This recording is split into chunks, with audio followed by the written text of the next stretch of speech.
पति के एक्सीडेंट के बाद मैं काफी अकेली पड़ गई थी।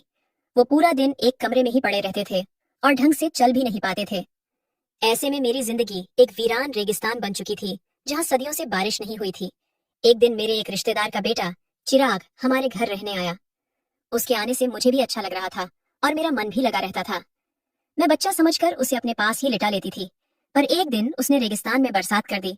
और हेलो दोस्तों, आज की इस रोमांचक कहानी में आप सबका स्वागत है। मेरा नाम शिखा है। एक महीने पहले मेरे पति राजन का एक्सीडेंट हो गया था और उस एक्सीडेंट में उन्हें काफी गंभीर चोटें आई थीं।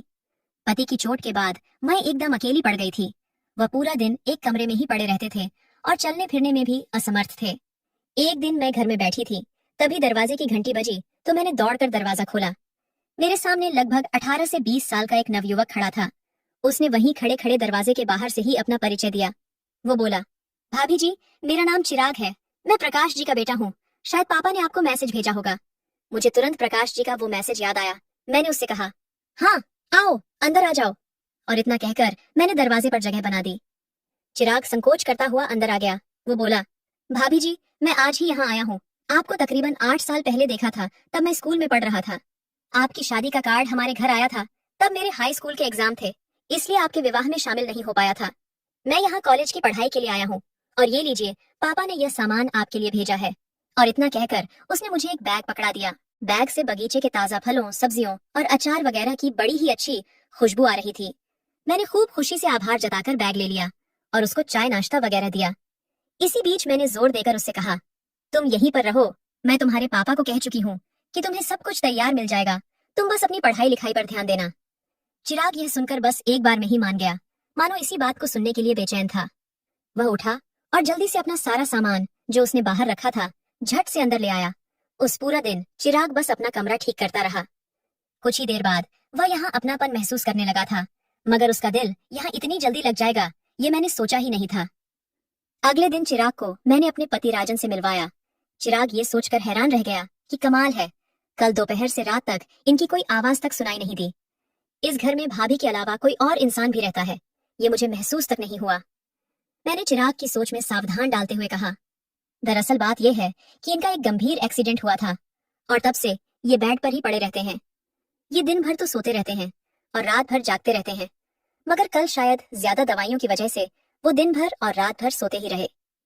दिन कुछ ऐसे ही गुजर रहे थे। मैं चिराग के आने से बहुत खुश थी। 2 लोगों के इस सुनसान घर में कुछ रौनक सी आ गई थी। चिराग स्वभाव का काफी अच्छा था और मेरा बहुत ख्याल रखने लगा था। एक रोज की बात है कि मैं किचन में काम कर रही थी और गाने गुनगुना रही थी। तभी चिराग रसोई में आकर मेरा हाथ बटाने लगा। मैं हंसकर बोली, चिराग, तुम अभी बच्चे हो, तुम्हारा काम है पढ़ना और सिर्फ पढ़ना। तुम ये सब काम मत करो। जवाब में उसने कहा, हाँ भाभी, पढ़ना तो मेरा काम जरूर है, मगर मैं इतना भी बच्चा नहीं हूँ। मैं पूरे 20 साल का हूँ। मैंने आश्चर्य से चिराग की ओर देखा तो वो बोला, हाँ भाभी, मैं अब कॉलेज में पढ़ता हूँ। अब मैं बच्चा नहीं रह गया। ये सुनकर मैं बिल्कुल चुप हो गई। एक दिन बातों ही बातों में चिराग मुझसे मेरे पति राजन के बारे में पूछने लगा कि उनको क्या हो गया था, ये एक्सीडेंट कब और कैसे हुआ था। मैंने उदास होकर कहा, पहले वे बिल्कुल फिट थे और हमारा सारा कारोबार वो अकेले ही देख रहे थे। सब अच्छा चल रहा था और हम हंसी खुशी एक साथ रह रहे थे। फिर एक दिन कुछ ऐसा हुआ कि जब वो कारखाने से वापस घर लौट रहे थे तो रास्ते में उनका एक्सीडेंट हो गया। उस एक्सीडेंट के बाद से हमारी जिंदगी और घर के हालात दोनों ही बदल गए। उनको पैरों पर काफी चोटें आई थीं। सब इलाज करा लिया है, पर वो अभी भी ढंग से चल नहीं पाते हैं। फिलहाल तो उन्हें 2 कदम चलने में भी पूरे 10 मिनट लगते हैं, इसलिए वो ज्यादातर अपने कमरे में ही रहते हैं।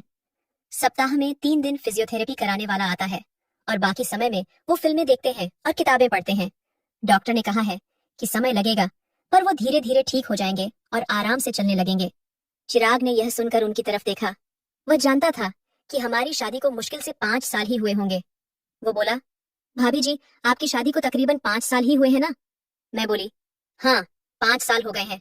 वो बोला, मुझे भी याद है भाभी, उस समय मेरे 10वीं के पेपर चल रहे थे और इसीलिए मैं आपसे मिल भी नहीं पाया था। मैं शायद 6वीं में पढ़ता था, तब मैंने एक बार आपको देखा था। आप पापा के पास कुछ किताबें लेकर आई थी। मैंने कहा, हाँ हाँ, तब तुम्हारे पापा मेरे गणित के शिक्षक थे और मैं उनको किताबें लौटाने आई थी, क्योंकि इसके बाद मैं दूसरे स्कूल में जाने लगी थी। दिन गुजरते रहे और चिराग को हमारे यहाँ रहते 4 महीने हो गए थे। चिराग लड़कपन के ऊबर खाबड़ रास्ते पर ही चल रहा था, लेकिन वो यह साफ समझ गया था कि हम दोनों पति पत्नी की खामोश जिंदगी में फिजियोथेरेपिस्ट के अलावा वही है जो थोड़ा बहुत संगीत की सुर, लय और ताल पैदा कर रहा था। चिराग मुझसे नज़कीदियां बढ़ाने की लगातार कोशिश कर रहा था और मुझे भी इतने दिनों से कोई सुख नहीं मिला था, तो मैं भी उसकी तरफ खींची चली जा रही थी। हम दोनों काम से फ्री होने के बाद काफी समय एक दूसरे के साथ बिताया करते थे, साथ बैठ के खाना खाया करते थे और धीरे धीरे करीब भी होते जा रहे थे। मैं अब उससे प्यार करने लगी थी और मुझे पता था कि वो भी मुझसे प्यार करने लगा है, क्योंकि अब हमारे बीच का रिश्ता परवान चढ़ता जा रहा था। दिन गुजरते जा रहे थे और हमारे बीच की दूरियां घटती जा रही थीं। अब मुझे चिराग का स्पर्श अच्छा लगने लगा था। वो मजाक मजाक में मुझे इधर उधर छू लेता था। वो शायद ये चेक करता था कि भाभी कैसे रिएक्ट करेंगी। कभी कभी अपने पति के बारे में सोचकर मैं काफी उदास हो जाती थी और मेरी आंखें नम हो जाती थीं। ऐसे में चिराग ही मुझे संभालता था और मुझे गले लगा लेता था। हम दोनों अब साथ ही लेटने लग गए थे और एक दूसरे में गुम हो चुके थे। एक रोज की बात है, चिराग आज बिल्कुल ही फुर्सत में था, इसलिए वह गीत गुनगुनाता हुआ रसोई में आया और झट से मेरी दोनों आंखें बंद करके मेरे कानों में अपना मुंह लगाकर बोला, शिखा भाभी, आज मैं आपका सारा काम कर दूंगा। आप इधर आओ और आराम से बैठो। वो हौले हौले मेरे मुलायम, धुले, गीले और खुशबूदार बालों को लगभग सूंघता हुआ मुझको एक कुर्सी पर बैठाने लगा। मैं भी अब मस्ती में आ गई थी। मैं कुर्सी से उठ गई और उसको कुर्सी पर बैठाकर खुद उसकी गोद में आसीन हो गई। हम दोनों कुछ पल ऐसे ही रहे, ना हिले डुले और ना ही कुछ बोले, बस चुपचाप एक दूसरे को महसूस करते रहे। अभी 2 मिनट बीते होंगे कि कहीं से कुछ खांसने की आवाज आई तो हम दोनों चौंक गए और घबराकर मैंने चिराग को अपने आप से तुरंत अलग किया। हालांकि चिराग की इच्छा नहीं थी कि वह मुझसे अलग हो, पर फिर भी कुछ सोचकर वो मुझसे अलग हुआ और मुस्कुराता हुआ किचन से बाहर चला गया। वो बाहर जाके बैठ गया और हमारे बीच के पलों को याद करके मुस्कुराने लगा। मैंने यह सब देख लिया था। मैं उसके पास जाकर बैठ गई और उसके गाल पर एक हल्की सी चपत लगाकर और दूसरे गाल पर मीठा सा चुंबन देकर उठ खड़ी हुई। उस पर चिराग बोला कि भाभी, दूसरे गाल से इतनी नाइंसाफी क्यों? वह अपनी जगह से खड़ा हो गया और मेरे बगल में आकर काम करने लगा। वो बार बार मुझे छू रहा था। मेरे बदन में तो जैसे बिजली दौड़ रही थी। मैं उसके स्पर्श से कितनी प्रफुल्ल थी, ये बस मैं और मेरा प्यासा मन ही जानता था। मैं तो ऐसे अद्भुत अनुभव को तरस ही गई थी, मगर उस सुबह चिराग ने मेरा सारा अधूरापन दूर कर दिया था। कई महीनों बाद आज रेगिस्तान में बरसात हुई थी और जम के हुई थी। हम दोनों मुरझाने के बाद बेड पर ही पड़े हुए थे, तभी खांसने की आवाज दोबारा आने लगी।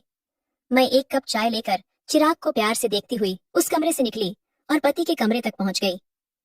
चिराग भी कपड़े पहनकर बाहर आया और अपना नाश्ता बनाने लगा। मैं वहीं अपने पति के पास बैठ गई और उनकी तबीयत के बारे में पूछने लगी। जब मैं काफी देर बाद भी पति के कमरे से बाहर नहीं आई तो चिराग फिर से तड़पने लग गया। उसने जानबूझकर किचन में बर्तन गिराने शुरू कर दिए, मगर मैं उसके इस इशारे को सुनकर भी उसके पास नहीं गई। मैं अपने पति की दोनों हथेलियों को सहला रही थी, पर मुझे ऐसा लग रहा था कि मैं चिराग की हथेलियों को सहला रही हूँ। मैं चिराग के साथ बिताए हुए पलों में खोती जा रही थी और अपने आप से बोल रही थी कि प्यार हमारे जीवन में बिल्कुल इसी तरह आना चाहिए। किसी उन्मुख झरने की तरह मेरे भीतर गुदगुदाहट सी छा रही थी, लेकिन मैं इस बात से बिल्कुल ही बेखबर थी कि मेरे पति को मेरा यह बर्ताव बेहद अजीब लग रहा था। वो भी ये महसूस कर रहे थे कि मैं अचानक से बहुत ही खुश रहने लगी हूँ। मैं उनके साथ भी नहीं लेटती थी और अगर लेटती भी तो उनकी तरफ पीठ करके लेटती थी। मैं नई नवेली दुल्हन सी बन चुकी थी और मेरे तेवर और मेरे अंदाज मेरे पति को हैरान कर रहे थे।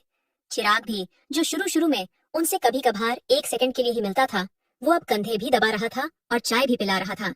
एक दिन रसोई में मैं चाय बना रही थी, तभी चिराग ने आकर मुझको पीछे से अपनी बाहों में भर लिया और मुझको चूमने लगा। मैं भी उससे लिपट गई और हम दोनों एक दूसरे में खो गए। तभी खट की आवाज आई। इस आवाज से चिराग चौंक गया। हम दोनों एक दूसरे से अलग हुए और हंसने लगे। चिराग के प्यार को पाकर मैं बहुत खुश थी।